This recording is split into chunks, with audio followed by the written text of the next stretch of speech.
Hotel family, life, prosperity, health. To everybody that's watching the video, we just gonna get right off into it. Man, stop the presses. Hold up. Wait a minute.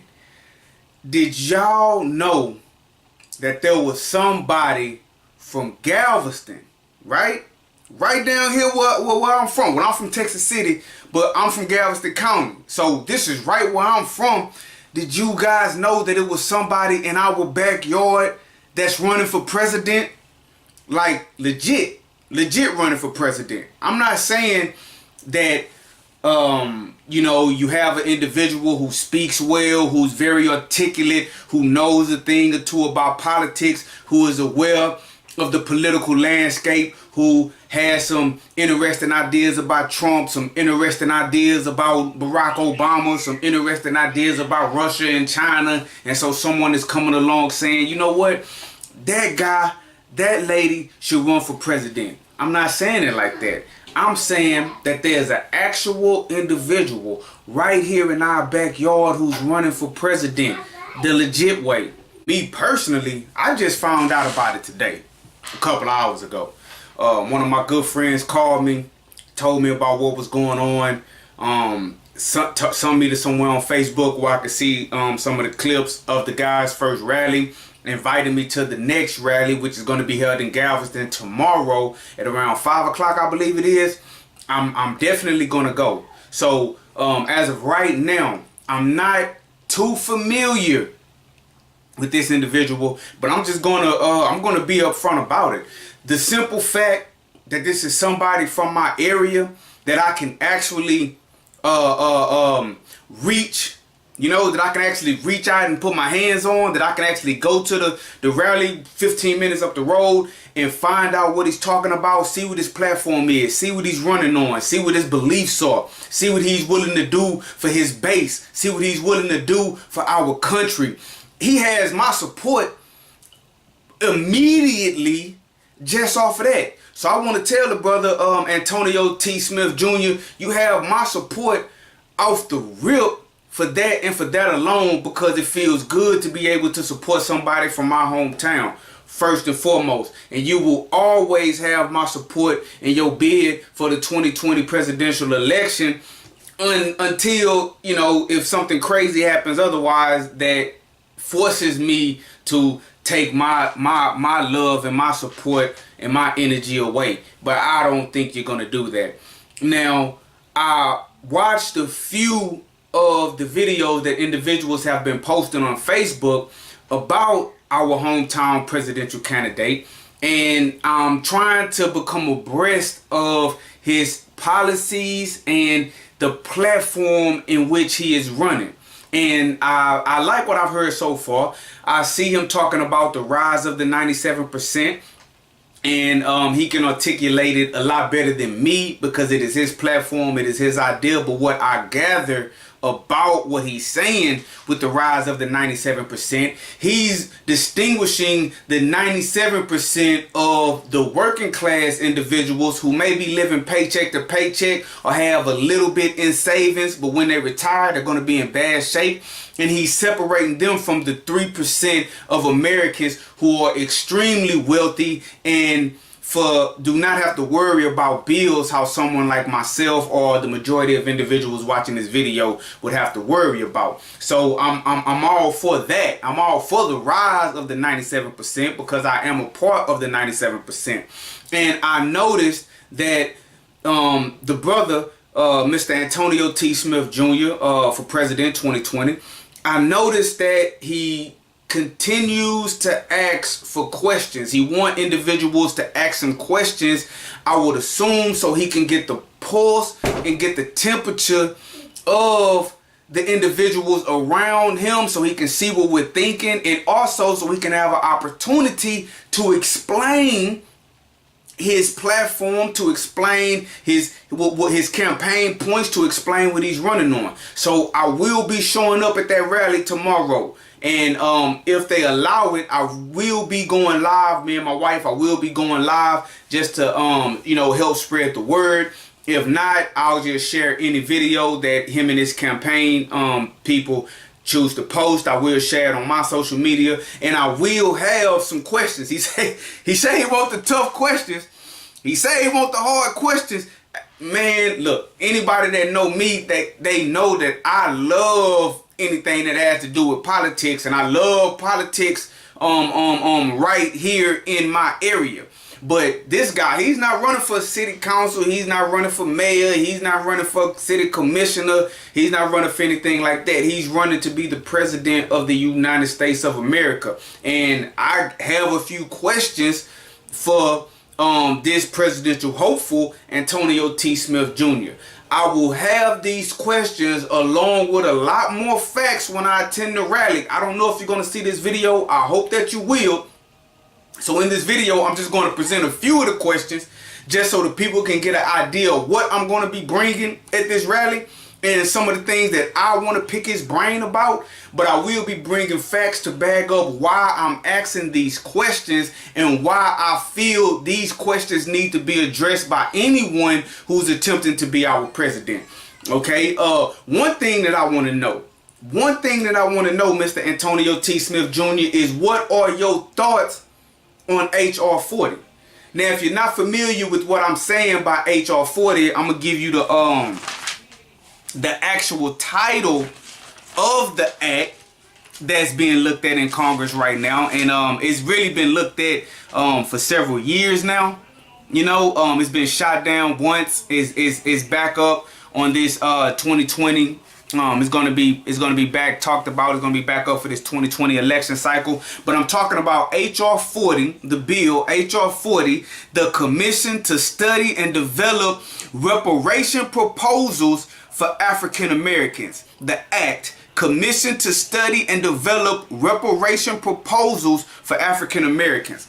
Now, the extended title of that, to anybody that's interested, it is to address the fundamental injustice, cruelty, brutality, and inhumanity of slavery in the United States and the 13 American colonies between 1619 and 1865, and to establish a commission to study and consider a national apology and proposal for reparations for the institution of slavery, its subsequent de jure and de facto racial and economic discrimination against African Americans, and the impact of these forces on living African Americans, to make recommendations to the Congress on appropriate remedies and for other purposes. So, Mr. Antonio T. Smith Jr., what are your thoughts, opinions, and feelings on HR 40? Are you for it? Are you against it? What do you like about it? What do you not like about it? And more importantly, if you were president, is this something that you would use your platform to promote? Do you feel that we should get reparations? And not only reparations, if you are familiar with the bill, you know that it's a lot more than reparations. But to keep it basic for this small short video that I'm making, how do you feel about the reparations? I hear you talking about the rise of the 97%. Well, there is a great proportion of African Americans like yourself who are part of that 97% by design. We are not part of the 97% due to lack of ambition, due to lack of skill, due to lack of work ethic, due to lack of intelligence. We are a part of that 97% due to design. So if we are a part of the 97% that you wish to see rise by design, then we would have to rise by design. So do you have a design, or do you have something in place to get us from A to B? How do you feel about HR 40? Now, I will be bringing this up at the rally, and I will be bringing up more information about this.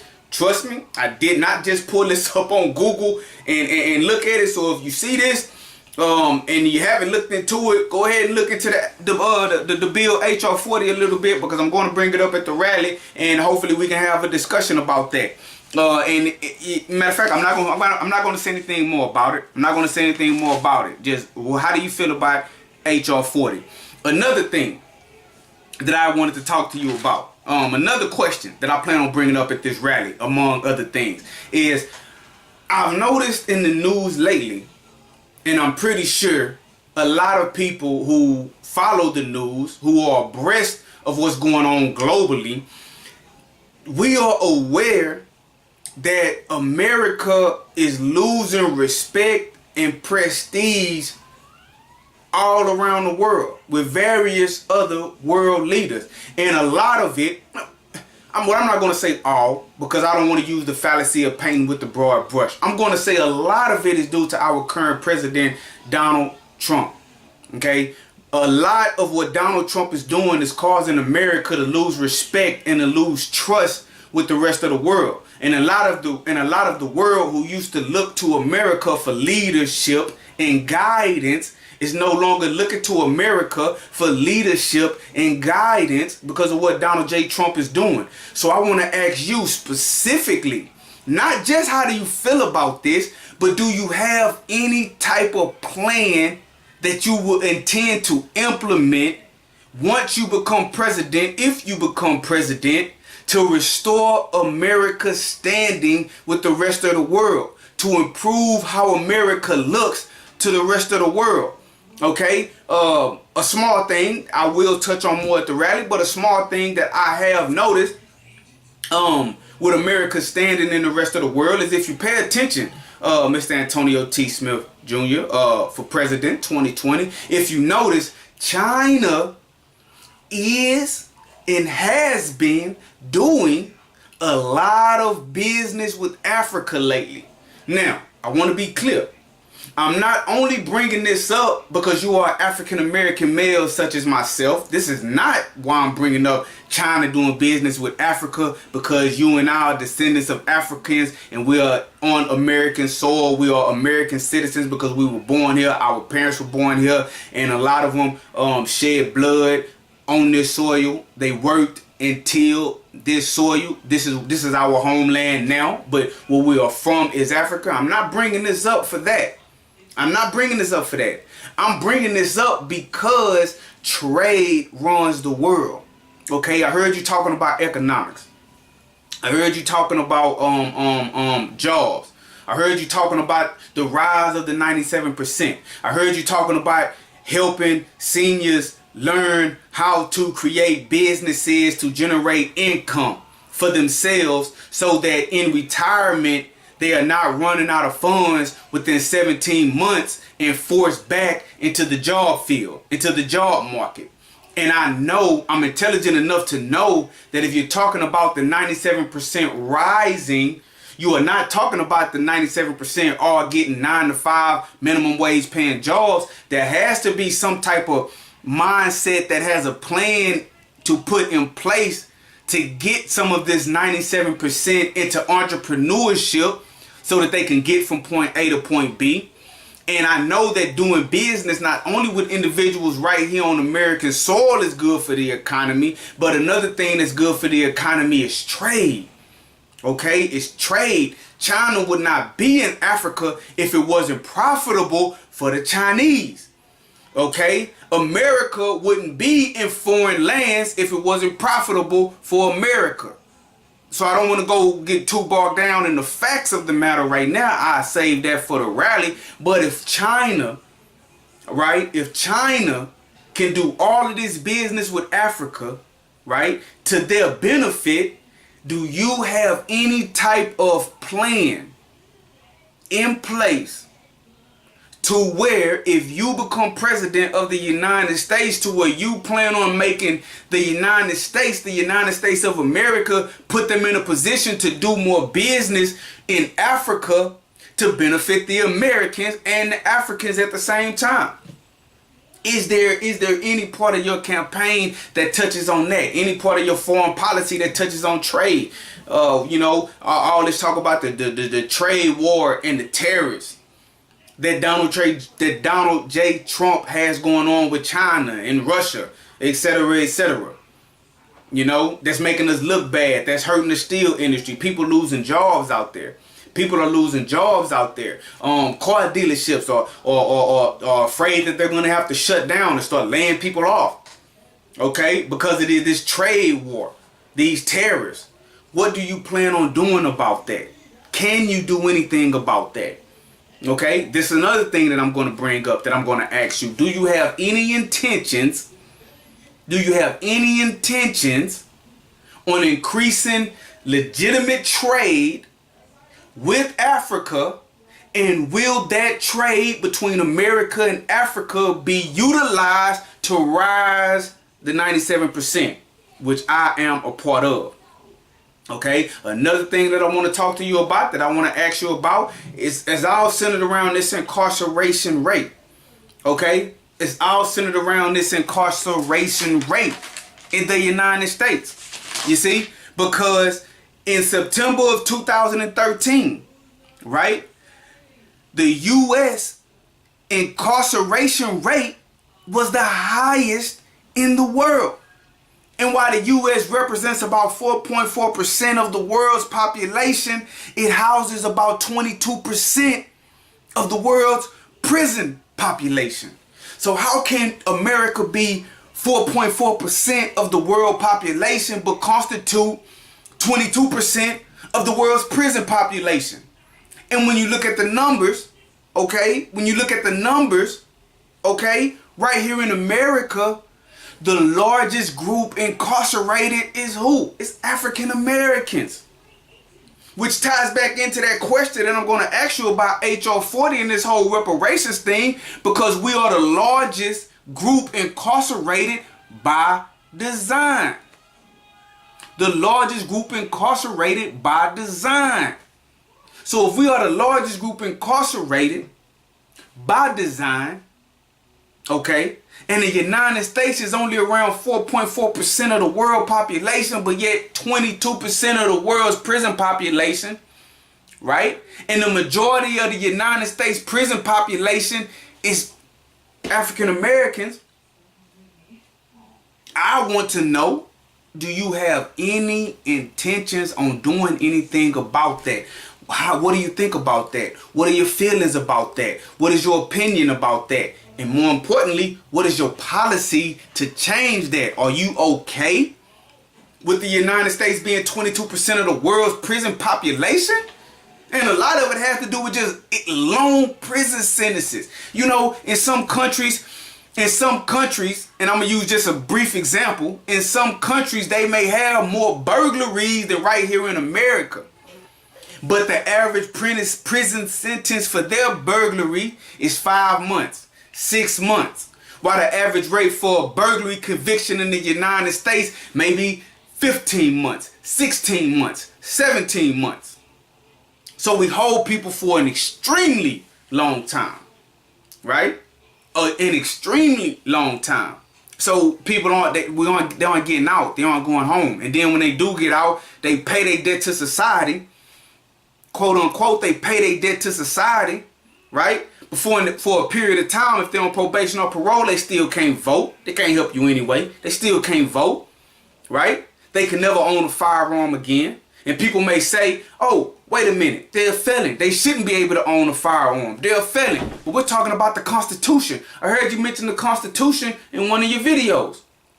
Right? The highest law in the land. The highest law in the land is the Constitution. And you should have the right to bear arms. Now, okay, you go to prison, you commit a crime, you lose your right to bear arms. But then what is all this talk about you paying your debt to society? When you are released and you are no longer a part of that prison system, you completed your term, you completed your sentence, you completed your probation, you completed your parole, those rights that were stripped from you should now be returned unto you. Like a felon, after a certain amount of time, they can vote again, no problem, but they'll still be discriminated on with housing. They'll still be discriminated on with jobs. They'll still be discriminated on with owning a firearm.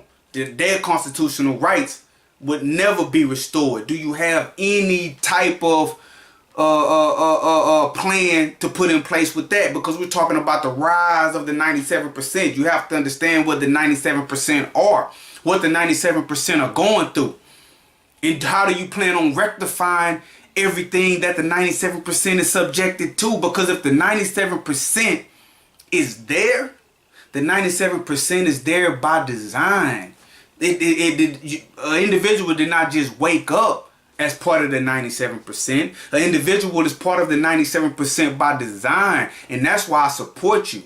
You know, that's why I support you, because one of the things you're talking about is the rise of the 97%. But the 97% is not going to rise if it's not by design. It has to be by design for the 97% to rise. So what has to be addressed is everything that put the 97% in the 97th percentile in the first place. HR 40, foreign relations, trade with Africa, incarceration rates in America. What are your campaign, do you have any campaign promises about that? You know, and I'm only asking like this because you asked for the tough questions. I have no doubt in my mind that you're going to have an intelligent, well thought out, insightful answer. And the people just want to know. Until next time, Antonio T. Smith Jr. for president 2020. I will be at the rally. If I can film, I'm going to film. And I'm going to bring these questions to our hometown presidential candidate. Okay? And I ask anybody out there, look into him. Find him on Facebook. You know, his campaign manager, a lady by the name of Deanna Dedrick, find her on Facebook. You know, look up some of the videos. You know, Galveston County. Let's get behind him, Galveston County, or at least look into him. You don't know nothing about Trump. You don't know nothing about Obama. You don't know nothing about Beto O'Rourke. Come on, you don't know nothing about Joe Biden. All you know is what you see on TV. This guy, we can reach him. We can find him.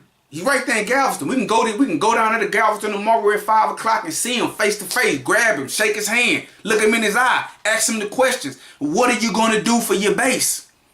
Right? These other people, we only see them on TV. We'll never be able to talk to him face to face. You know, you could even try to set up a rally. Right, we could set up a rally right here in Tech City and get him to come right down here to Tech City, and he could tell us face to face how he feels about these issues. So if you have some issues, hey, let's raise the questions. We got somebody talking about they running for president and they right from here. This is prime opportunity to get it off your chest. And you guys know, hey, Ampu, Matthew Daniels, Ampu, man, look, I've been waiting for something like this my whole life. You got my support. I do everything for you unless you give me a reason not to. You want the questions, you want the hard questions, here they go. If you got an answer for me, let me hear it. And I do got facts to back up everything I said. Don't tell me that there's no such thing as HR 40. Don't tell me China not doing business in Africa. Don't tell me the incarceration rate ain't out of control. Don't tell me it's not by design, because I do have facts to back up everything I'm saying. Let's just deal with the questions and come to some solutions. All right, hotel, family, life, prosperity, and health. Antonio T. Smith Jr. for president 2020. Let's get this thing rolling.